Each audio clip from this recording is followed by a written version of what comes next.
it's a beautiful place, except the war. I think if it was not cricket, I don't know where I would be now, but I think it really helped me and the other boys. I really admire it as a sport for the fact that it reflects life. And weirdly, I found that it's become incredibly useful for explaining to children what stage they're at in their asylum process. So I'm very grateful to cricket for that.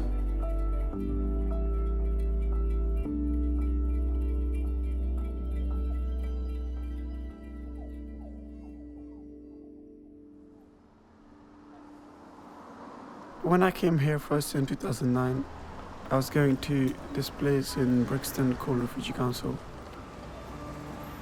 I was going there for my English classes, and Antonia was there.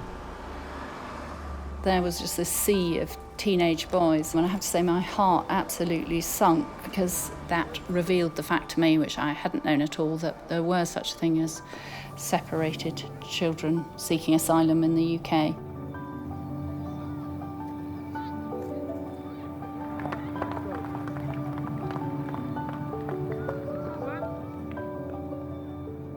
I was 14 when I arrived to the country.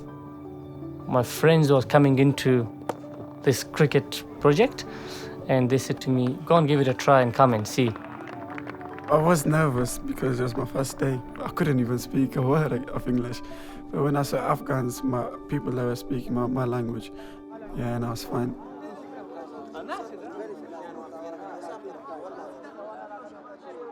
At the time that I started doing this very informal cricket activity, there was a very high proportion of children arriving from Afghanistan.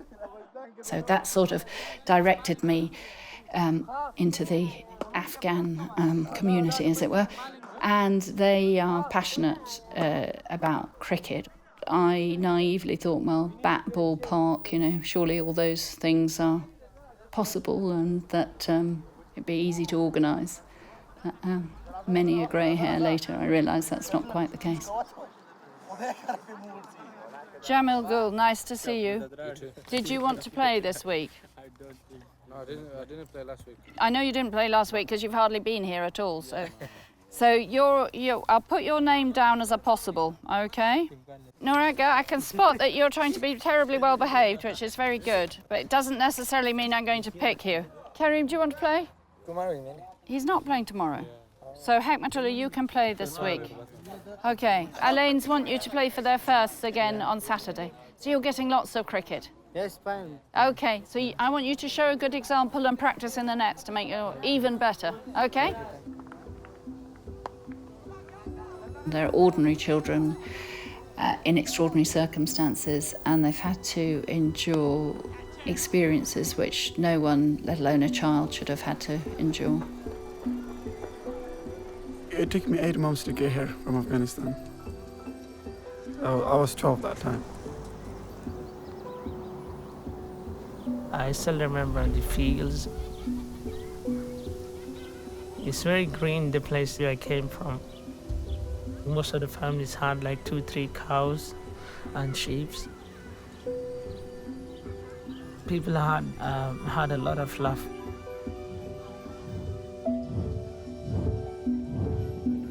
Yeah, it's a beautiful place, except the war.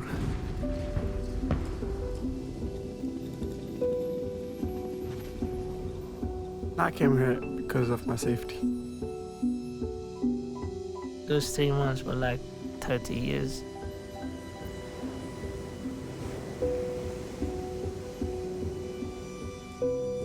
Walking in the mountains for like 48 hours.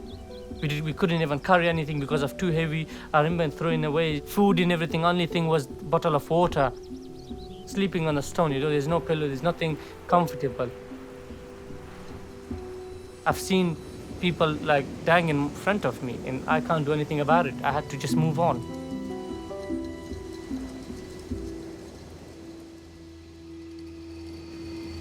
The things that which I've been through, it doesn't go away just like this. When I arrived, I just turned 13 that time. But when I made it, I was very happy.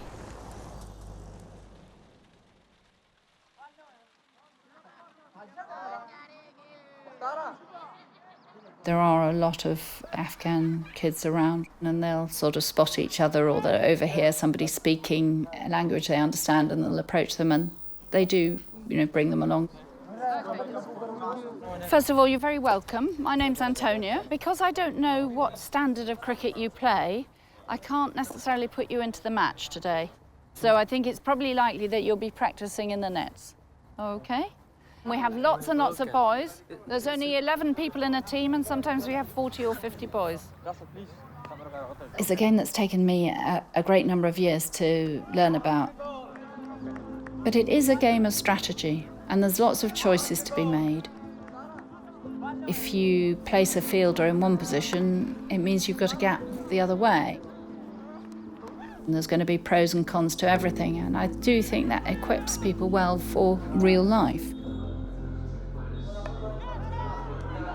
Next week we've got a match, and I will ring you all up about that, but it's quite a special match. It's a bit different from normal.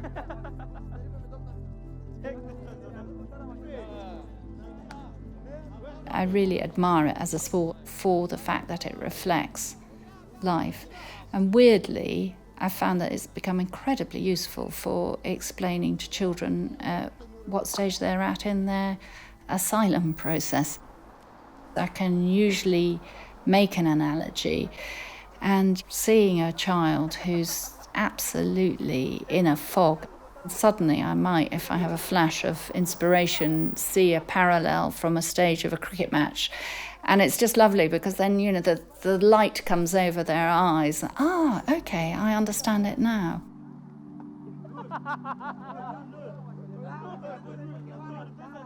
I was around 15 when I started going to the cricket project.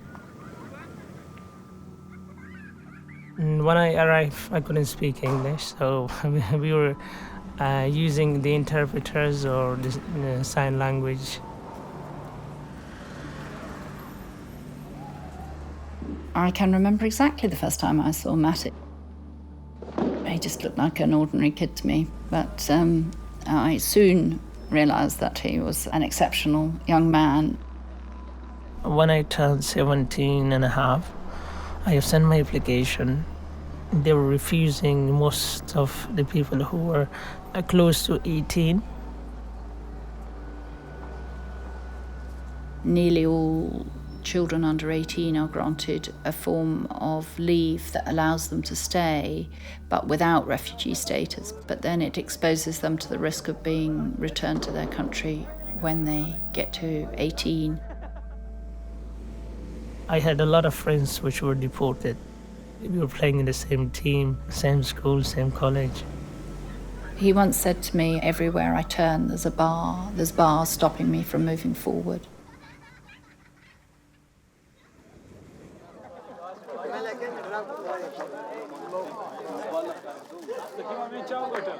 It was never the intention to give them advice in relation to their asylum claims, but it soon became apparent that, at the end of each session, they would come to me with pieces of paper and saying, what do I do about this? Or can you help me with this? Okay, did you understand? Yeah. You did? Okay, great, excellent.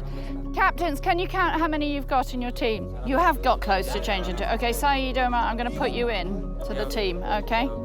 Guys, do you want to go and put your kit on? Should we say start at 5 or 10 to 5? I think 5.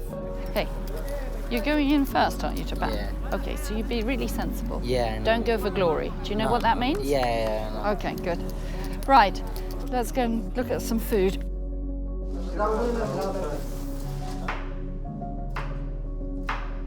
The system doesn't give them the message that they're welcome on the whole. And yet it is their home because they have no other.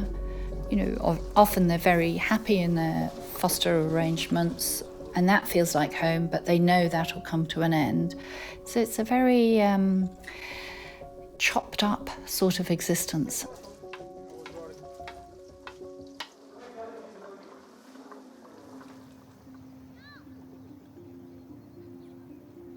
When I went to the Home Office, they took me to the foster carer family straight away. And my foster carer was a good supporter of me as well. I was removed from the foster care to semi-independent when I turned 18. And I remember the day when I was leaving the house, I was crying. They were always there for me. I still have a very good relationship with them. Still, when I walk up the hill to her house, I forget everything. I always think I'm going home. I'm very proud that Rafi's got to university, graduated. He's one of the peer leaders of the project. He's a really excellent role model.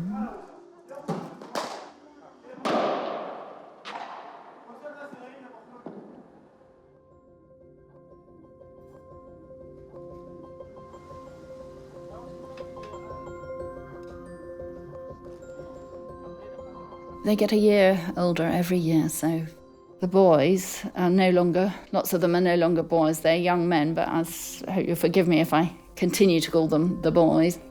They've become unwitting ambassadors both for their country and for asylum seekers and refugees in general. Do you remember last year we played against some people from the Church of England? Yeah, in Brett. Do you remember we played them? So Haider Ali, have you got credit on your phone? Noraga, I'll let you know. Okay. Oh, thank you, Antonia. Okay. And could I have an interpreter? Nima Tumala, could you come and interpret?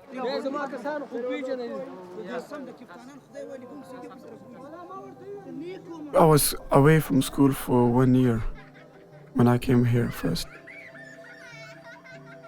And that was because all the schools were full. So I had to wait for the next year.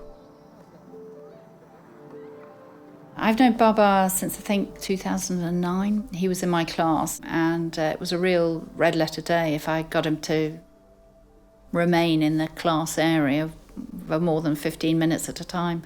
But I knew he was very bright and he was just incredibly disturbed and quite unable to focus, and he was out of school for ages and he knew that was wrong.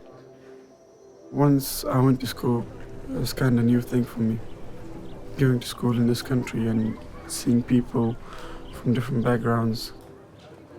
But then with time, as I went to school and college and met new people,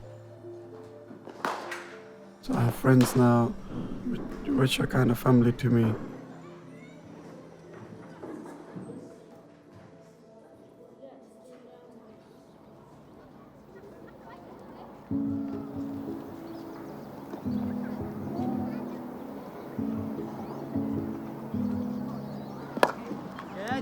Today's really exciting. One of our teams playing a team that I call the Mixed Clergy.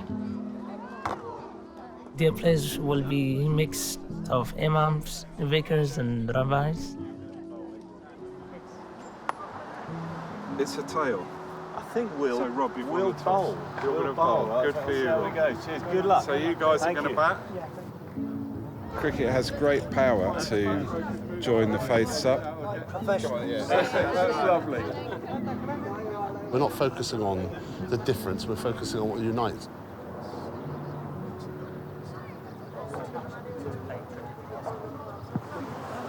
Wish us luck.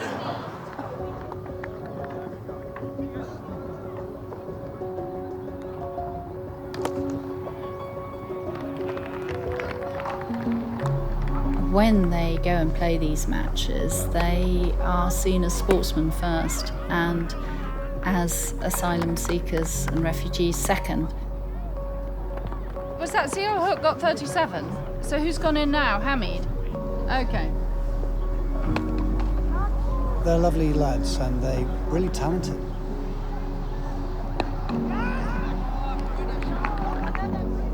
It's a good environment, good atmosphere, and that's what you need to be for people to kind of build bridges and to have a chat and have a talk.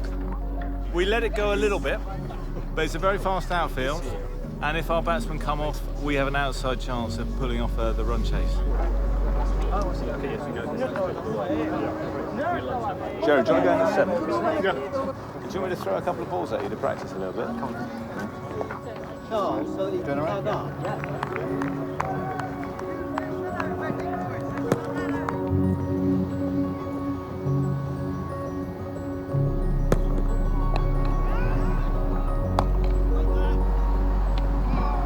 I I was batting with Rabbi David Mason, and there was quite a quick opening bowler. And we didn't know quite what to do with him. And then luckily the umpire called out, change of bowler. So David said, there is a God. And then the change bowler was even faster. I think the other funny thing I've learned today is, whatever your faith, when you get out, it's still really annoying.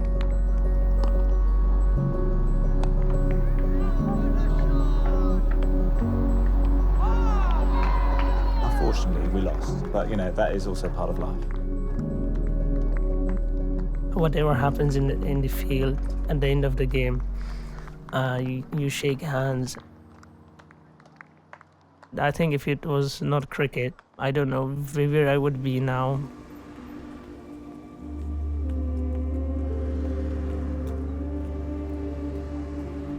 One of the boys once said to me, I see life differently now. And I said, do you think you would see things differently from the way your father did? And he said, yes. And I think that's very challenging for them. I think anybody would find it challenging. Even now when I tell people, they ask me where am I from, I tell them London. Of course I haven't forgotten my own culture, my own homeland, but the things I know in my life and the peaceful life I have now they're all from London. I often think about their mothers because of the sacrifice they made. Women who've been recently widowed, which is probably the crisis event that's caused them to be sent away to a place of safety. To lose first your husband and then usually your eldest son is just very difficult to imagine.